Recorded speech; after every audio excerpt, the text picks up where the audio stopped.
Jesus, that's right at us, boys.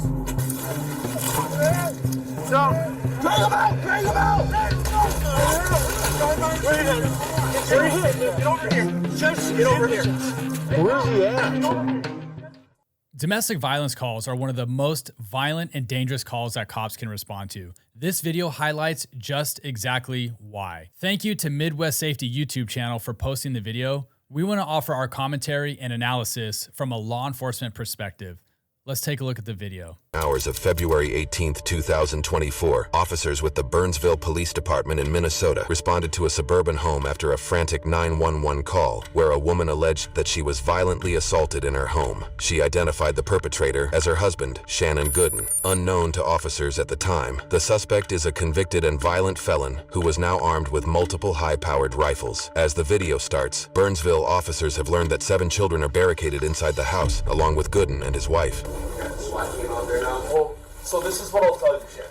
When you come downstairs, so you see this little entryway from the front door into your kitchen that we're standing.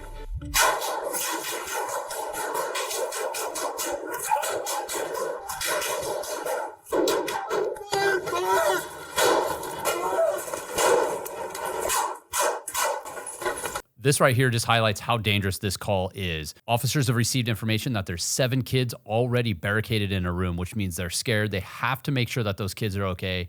The wife has already made 911 call reporting that there is injuries and the suspect is inside. This is when situations of domestic violence get really, really hairy, is when the suspect is still inside with the victim.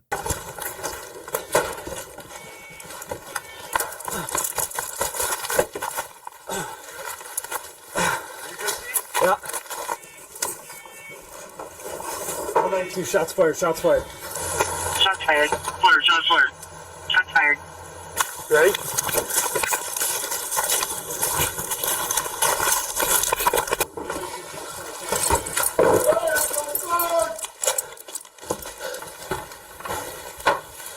Back up. Go, get back up. Guys out, sit down. Go, let's go.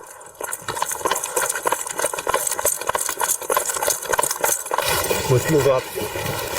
Arthur down. Gotta go. Pull him out. Pull him out. Right here.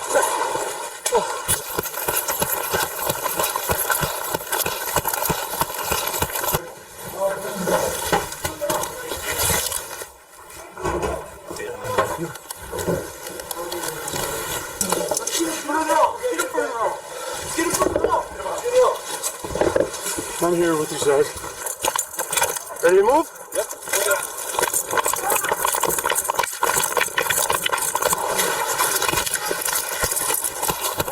What do we got? What do we got?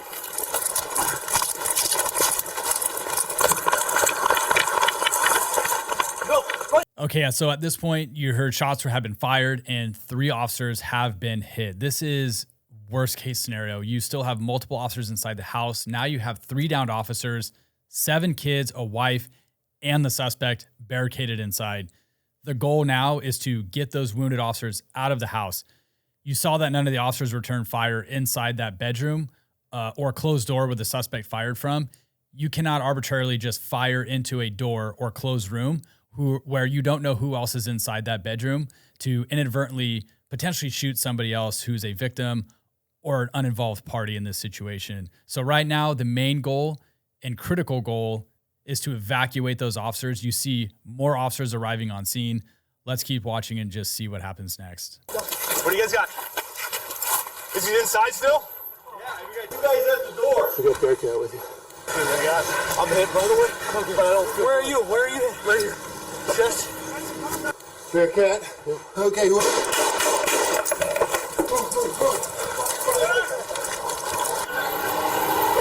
Guys, can you cover me on the Bearcat here?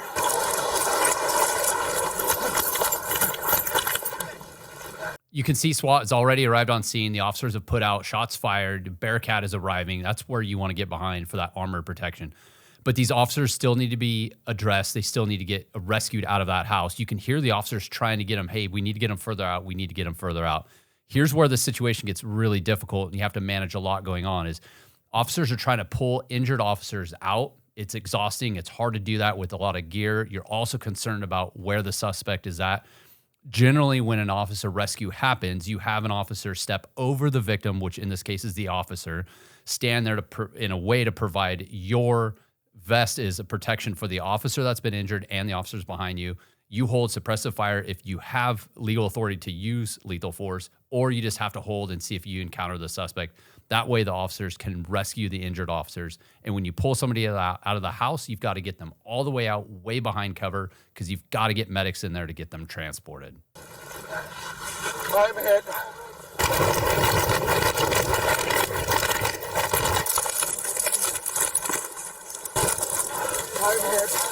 I'm hitting the arm, but I'm okay. Just help them. We got 2 hits. The only problem is you got them kids in there. Yeah.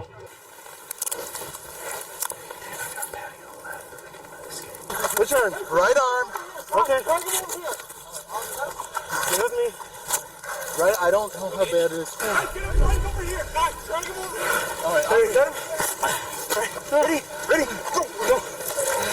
Right, I don't know how bad it is. Sergeant, we need to go in a bear. We gotta take the bear cat. Let's go. Get some lights on. Lights on. Get him up and in.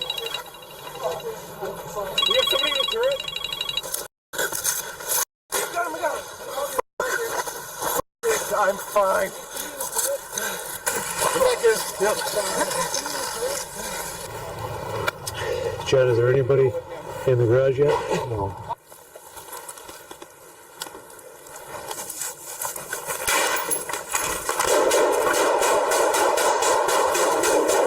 On ambulance right now. The ambulance is on the way.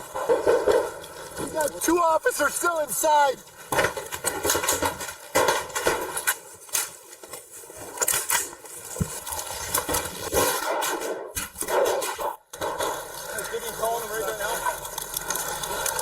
What do we got right now, guys? You gotta get back. What's our number? I'm fine. Jesus Christ. We got a SWAT back there.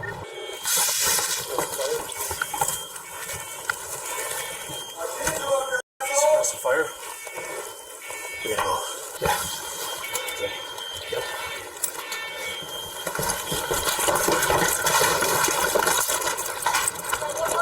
We got 1 running out. We got 2 running out. Okay, at this point, this is absolutely worst case scenario. You have a couple of officers still trapped inside the house. You've got multiple officers that have been shot. They're being attended to outside the house. Let's not forget, it is freezing cold there and there's snow all over the ground. So these guys are trying to scramble, get out of the house, rescue other cops that have been injured. All the while, they're doing all of this outside with snow all over the ground. Incredibly challenging to do. You got cops that are putting a tourniquet on another officer, the sergeant who was shot in the arm. Kudos to him. He's telling everybody, hey, I'm good. He understands and recognizes that there are other officers who are more severely injured than he is and is directing the other officers to attend to those guys first. Hats off to him. Much respect. The other officers are inside the house. They're trying to figure out how to get out. So they're communicating quietly with each other. You can hear the suspect continue to fire while they're still inside. Those officers end up discussing whether or not they're going to lay down suppressive fire. That would be them shooting rounds somewhere in the vicinity in a safe manner to indicate to the suspect that maybe he's being shot at, maybe hunker down, take cover, which would buy the officers time to get out of the house. They end up being able to escape, run out. The Bearcat is now trying to get set up. There is so much going on right now. This is just absolutely horrible. Let's keep watching. I don't need it. I'm hit right here in the forearm. I don't need it. I can still use my hand. I'm okay. We're trying to get the tourniquet on. Where is he shooting from? Why got you hit? No. Alright, so you got the 2-3 here over my shoulder. Chad, you got the right side of the tree? Yeah. Can we get him in the Bearcat? Can we get him in the Bearcat? We gotta get him transported. I need 2 additional ambulances. Damn it. There's somebody watching that door. Somebody watch that door. Who is this? I need you to cover that garage door. Going inside. You can see that the officers are starting to get really tense right now and kind of short with each other. One is trying to assist another officer and put a tourniquet on that officer's arm. And the officer that's injured is saying, no, I don't need it. I don't need it. But the other officer still keeps trying to put that on. Really what that is a form of a training scar where you feel like you're injured or you think someone is injured and you're going to naturally just put on a tourniquet. Generally, that's for provision so you don't continue to bleed. But the officer is voicing, hey, I don't need it. At that point, that officer's got to really try to recognize, like, I don't want to put a tourniquet on it and I need to keep that tourniquet. The other part I want to note in this is the officers are trying to decide, do we put the officer that's been injured in the Bearcat or do we evacuate? That's the 2 options. Do you self-transport or do you wait and stabilize? And here they're still trying to argue and figure out what they're going to actually do. Watch that door. Who is this? I need you to cover that garage door. Going inside. Light that house up with that Bearcat. We got the window open up there. Yeah. What do we have here? So we got 2 hit? We need lights on that house. Light up that house. That window on the right side. Light that up. Okay. Light that up. We still have the kids inside though, correct? Yeah. Kids are all inside. Okay. You guys are shooting at the kids. Who's in the back? Who's lighting that up? We are in such a bad spot right here. I think we got to maintain this until they move, right? We got to maintain the back side. I'm just looking. You all right, Adam? I'm fine. Hey, we need to get Ruby out of here. Adam, I'm taking your spot. You're hit? Yes, in the front. Yes. Get out of here. I got this. I don't need your rifle. All right. You've got children in the back there, too. Yeah, you got 7 kids inside. We can make entry into this house now. We did it! Have the children in it? There's no hole here. No hole? No hole. I'm good. Somebody gotta get on the phone with him. We gotta get on the phone with him. He is laying down in the hallway waiting for us to go inside. Look to somebody else. All right, I'm good. Are you good? Hey, are you good? Yeah, I think so. Okay. Waiting in the hallway. I think we should stop. Is anyone else hit besides him? Rugi's hit. He's waiting in the hallway, they said? Not piercing. Right in the chest. Well, he don't know we're right here, so as long as we don't expose ourselves. I don't think so.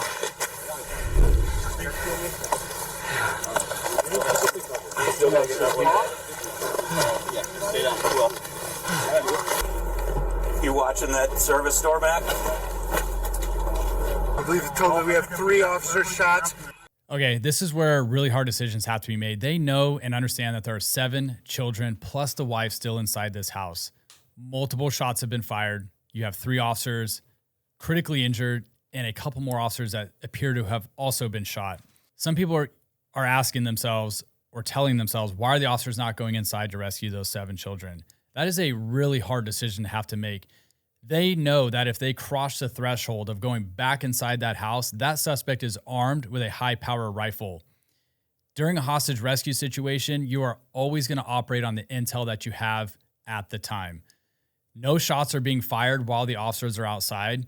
That's a really difficult decision to have to make. That's what they're trying to figure out right now. They're also trying to assess each other to see who all is injured, who needs to be evacuated. Really, it sounds like to me they're trying to regroup themselves and come up with some type of plan to figure this out. Again, incredibly challenging decisions are being made right now.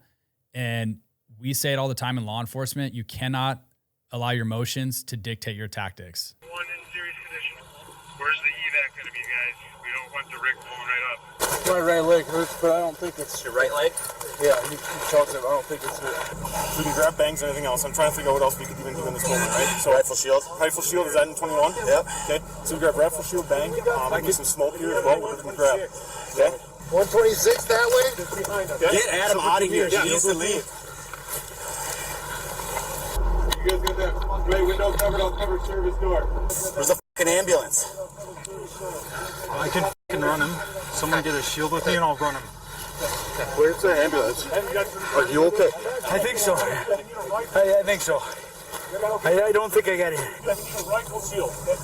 I'm gonna go get it. Dan, you're gonna go with them, okay? Because we gotta watch if he goes out that back patio. I don't think I made it. I'm right here. Yes. Okay. Where's the ambulance? I will switch with you, Dan. Right now? Yep, go. We need to get an arrow out. Because we gotta believe they still have that 3-4 corner, but we can't be 100% certain. Someone needs to watch our 6 or go up by that tree. Worst Pete. Yeah. Cody, Adam.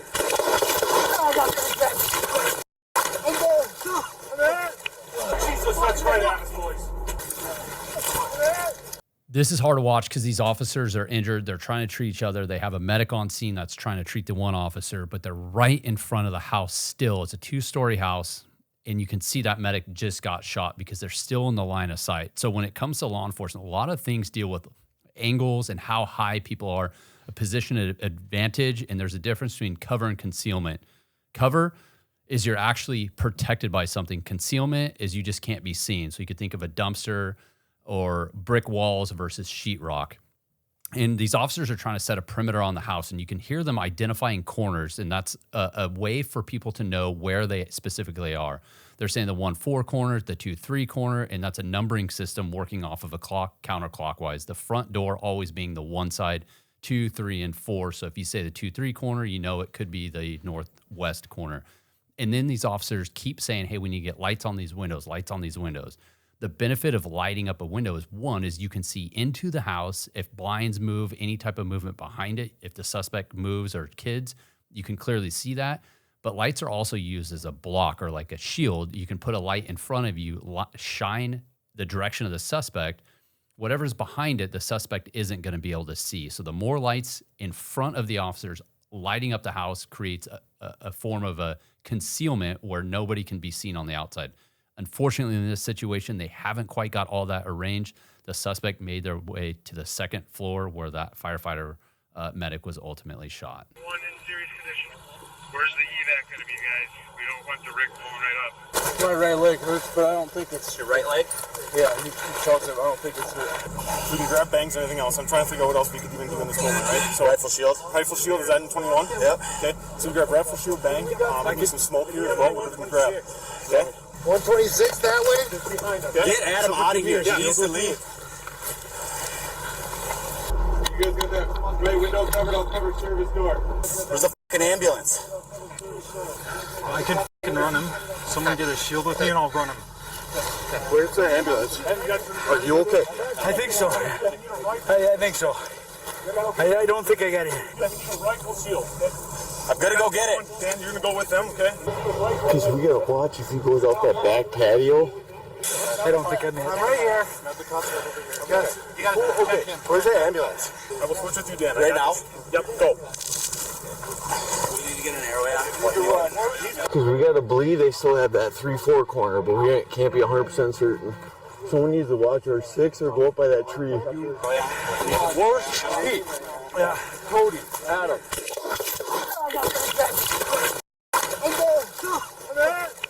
Jesus, that's right at us, boys. Down. Drag him out! Drag him out! Where are you headed? Where are you headed? Get over here. Get over here. Where's he at? Guys, we got in the country.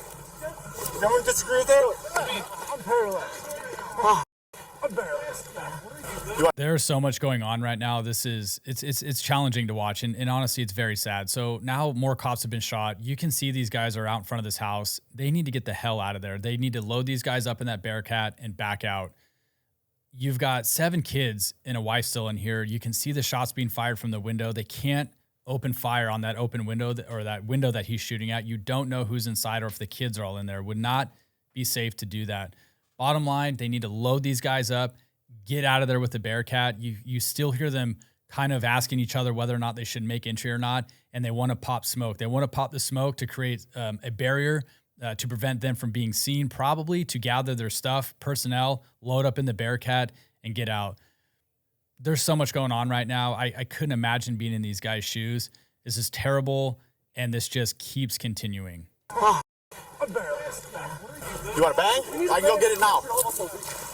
Yes. I shot through the window. I don't know where you're shooting from.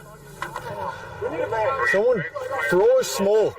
We need to get these guys out of here right now. Okay, you got to get them out of here now? Yes. Okay, go this way. You can't see it from this way. Yep. Go to the north. Need a bang.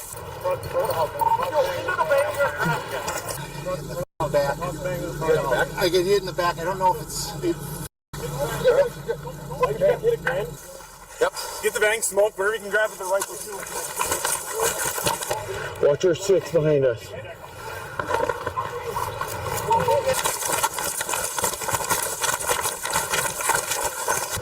Did you see where those shots came from? No. Where, Roogie? Where you shot, Roogie?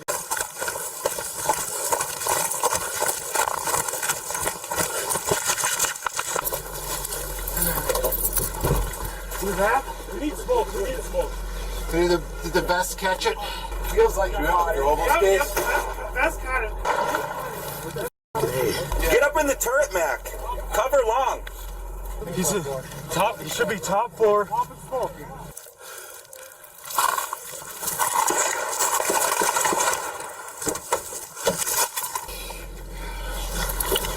Oh my God, this is really, really hard to watch because it just seems like everything that you don't want to do just kind of keeps happening. So that's why communication is so important. Radioing out saying we need certain amount of medics. So in this incident, you've got at least 5 cops that have been shot. Someone needs to be communicating to dispatch that we need at least 5 ambulances to arrive, but have a staging point away from the scene so those medics know exactly where they need to go. Those officers that have been injured need to be evacuated to that location. If you need to transport them in that Bearcat, drop them off and come back to provide protection for the other officers, or put them in a car and go. Or if you're just injured in an arm, then you're running down that street. You cannot have a medic roll down the street during an active gunfight, and in this situation, it's happening. Another tip officers should be doing is letting the medics know and telling them instructing them to turn their overhead lights off so it's not drawing attention. The suspect has a high point of advantage, has already shot cops multiple times, and is now going to have the ability to turn the attention towards the medic. This is just hard to watch. It's hard to watch. You're all right. Nope. Take your time. It's not tight enough, but it's not bleeding that bad, is it? We'll get to that. And Burnsville engine to the north of the sea. Yeah, here. Smoke in the garage. Okay. If they throw smoke, we gotta get back. Tend to everybody else. I'm fine. No, Adam, we're turning to you. Dan's going to get him. Kill this fucker. Stop him. Here, hold it. Everyone, Princess, stay down. Let's get him as close behind this truck as we can. We're losing visibility. Smoke's up. We can't see if he's coming out, though.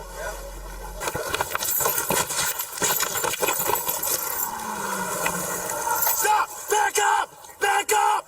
Back up! Stop! Stop! Stop! Back up! Back up! Back up! Back up! Back up! Back up!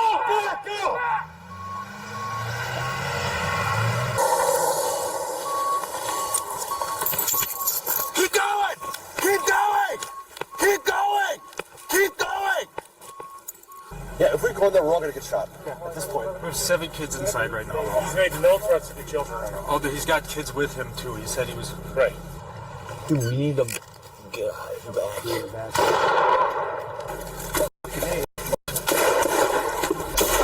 That top right window! Dude, he's sniping people. He's sniping people. Another one just got hit.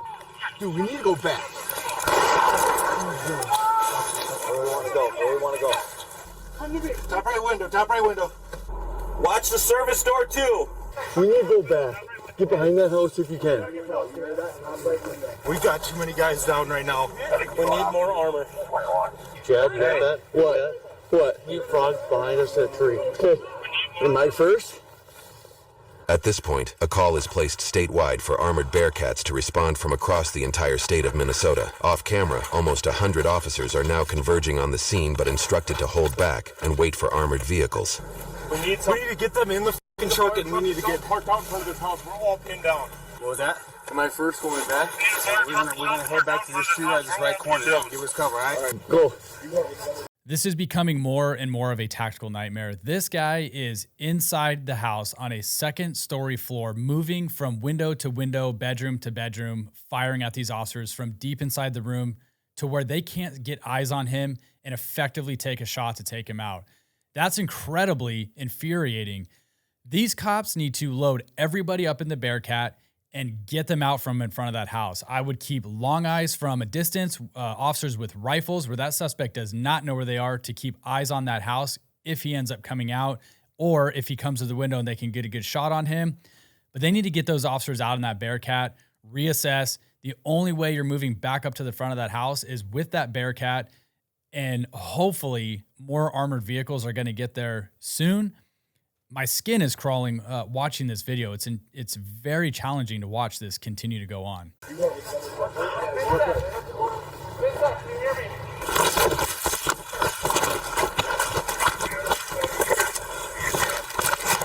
ready? I'm out. If we back up, we'll get him in the truck. We got to get out of here. We got to get everybody in the truck. Yes. And we got to back the up. Back the truck up.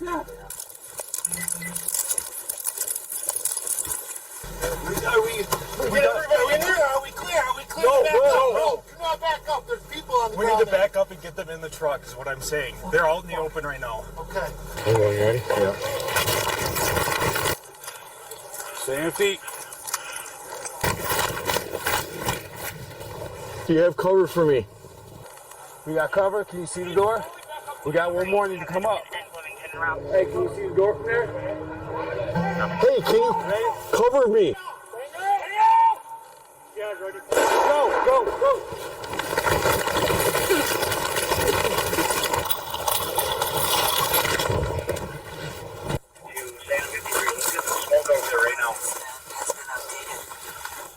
We need one more bang. Keep coming. Keep coming. Coming out that window. Top right window. Top right window. Hit the Bearcat. He hit the Bearcat.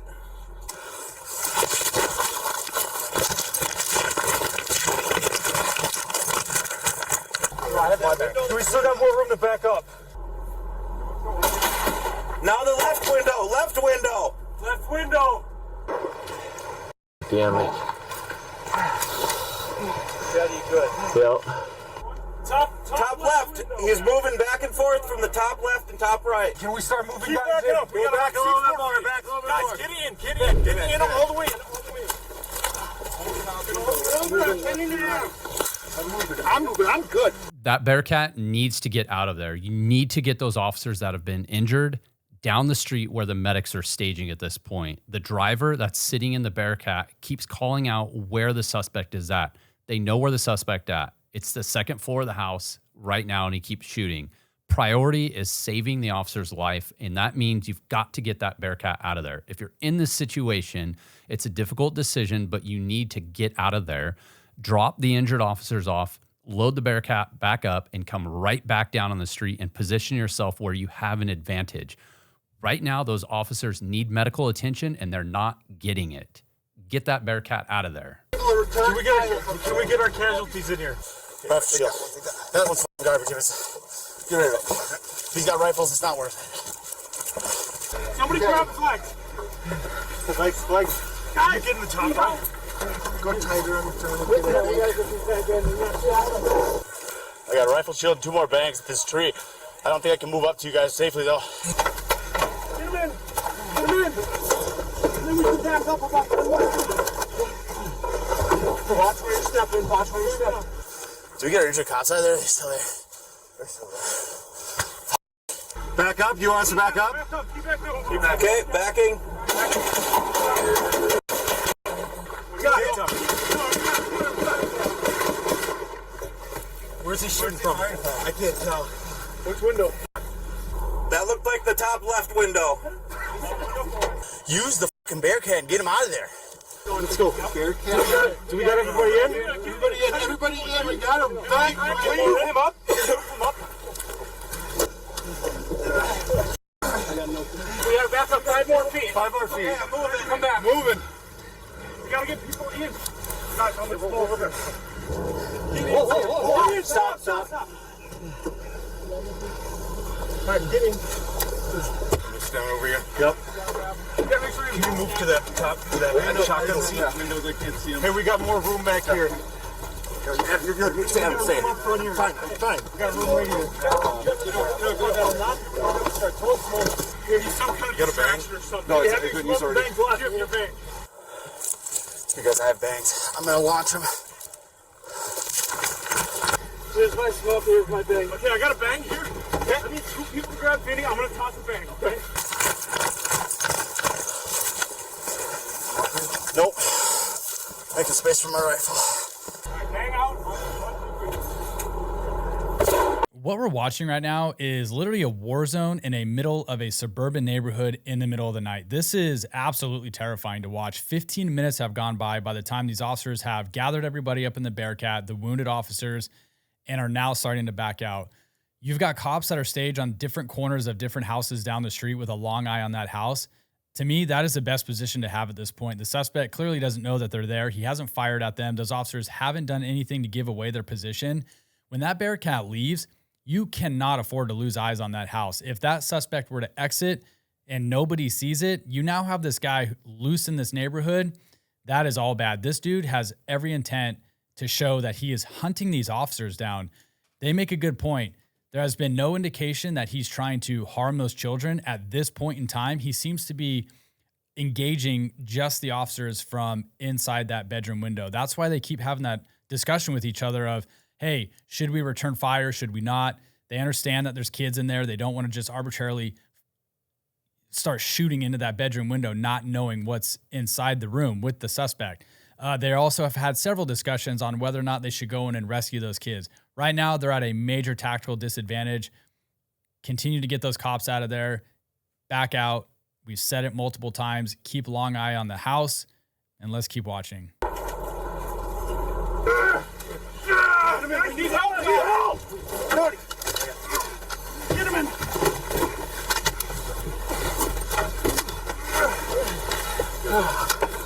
You got him up? I'm loading him in the Bearcat. Do you think I need another bang? You okay? I'm good. We got Rugi out there, right? Left side. Yes. We gotta go forward and then back to the left. Does anyone have eyes on that garage still, though? Need the cover. Drive forward? Go forward, yep. Go forward. Stay with it. Now back up to your left. Ass left. Ass left? Ass left. Ass left. Okay. Slowly. Gotta get Rugi in. And then we're gonna back the fuck out of here. Where's Rugi hit? I don't know. Rugi, I think it's hit in the chest. I think he might be hit twice. I moved my car. I don't find the fire. I don't want my dog hit. Yeah. Keep backing up. Go on 10 feet. 10 feet. You gotta get him in. Keep going. More. Vinny, here, get more. Good. Stop. Top left window! Hang out! Can we suppress the fire? Top left window, I can see the muzzle flash in the bottom right corner. Who threw a bang? I got one more. That's it. Good, Rudy? It was definitely top left last We have time. 7 kids in there. We cannot shoot back right now. 7 children inside. Good look.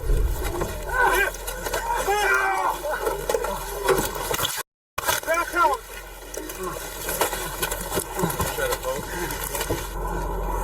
Get a hold on. Everybody's in. Everyone's in? Yeah, back go. Everybody's in. Close that turret. We gotta go 126. We gotta back straight out. Just keep backing out. Turret, got coverage? Watch. We gotta have cover. Oh, he's got elevated position when we turn. We can't have the door shut. Every time I peek, it hits me. If once we lose eyes, we all got to get out of here. All right, guys. We have that front door. If he comes out, it's our responsibility. You copy?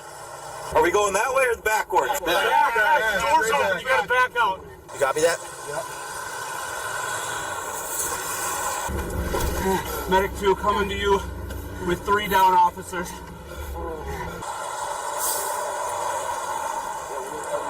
We have multiple officers shot. They're going to dump and they're going to come back. I guarantee it. Okay? We don't have everybody's accounted for, I believe. Where's Michael at? Michael? I can't see anything behind us. Michael went back to 21. That's right, yeah. What do we have behind us? Straight back, Sam? Yeah, straight back to 122. We gotta get out of sight of that house. Then we gotta get these guys out. We need ambulance. There's an ambulance right here. Are we out of sight of that house? We got 2 ambulances. Yeah, we're just now getting out of sight of the house. Just medic ready to pull up to the Bearcat.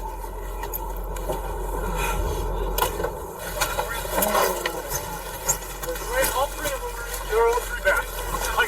We take it first. Take first. I got first. Somebody grab his leg. Somebody grab his leg.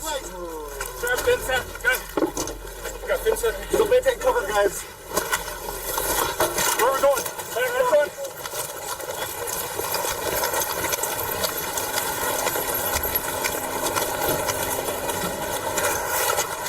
DJ, it's Vincent. He's down bad. We're going. It's Vincent. Ready to go. Down bad. Hey, give me a drive bad. We gotta, I don't know, but he's not. One, Clausen, we need you to drive, please.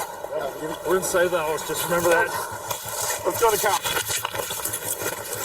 The available body cam ends as officers Paul Elmstrand, Matthew Ruge, and Sergeant Adam Medlicott are transported to the hospital, along with firefighter paramedic Adam Finseth. At some point, the original 911 caller, Ashley Deardahl, left the house. Then, at 6:55 a.m., a child inside the residence called 911 to report that the shooter was deceased. Officers were able to safely clear the house several hours later with armored vehicles, drones, and robotics on scene at the time. A month later, Ashley Deardahl, the shooter's wife and original 911 caller, was federally indicted on charges of conspiracy, straw purchasing, and making false statements while purchasing a firearm. The allegations stem from her husband's 2007 conviction for second-degree assault with a dangerous weapon, where he assaulted his cousin and pulled a knife on him. After his conviction, Gooden's gun rights were revoked and he was prohibited from owning firearms. In 2020, Gooden attempted to restore his gun rights, arguing that he needed to protect his family. However, the court denied his petition due to his assault conviction as well as 2 previous allegations of assault by a previous girlfriend and Deardahl herself. During her court proceedings, U.S. attorneys argued that Deardahl illegally purchased 5 firearms for Gooden, 2 of which were used in the deadly 2024 shooting. One of the weapons, a semi-automatic rifle, was equipped with a binary trigger, allowing the gun to fire once when the trigger is squeezed and again when it's released, effectively doubling the rate of fire. He was also equipped with hundreds of rounds of ammunition purchased by Deardahl. Text messages recovered from Gooden's phone showed that she knowingly violated federal law, and on January 14, 2025, she pleaded guilty to 2 counts of straw purchasing. She was sentenced to 45 months for each count, set to run concurrently, and will be on supervised release for 2 years. As of the time of publication, she is lodged at a medium security prison in Greenville, Illinois, with an expected release date of September 2028. According to a post on social media, her 7 kids are staying with extended family members. Tragically, officers Paul Elmstrand and Matthew Ruge, along with firefighter paramedic Adam Finseth, all passed away. We've added links to their available GoFundMe pages in the description below. The loss of 3 first responders left the entire state in mourning and resulted in more than 10,000 people attending the memorial service in person.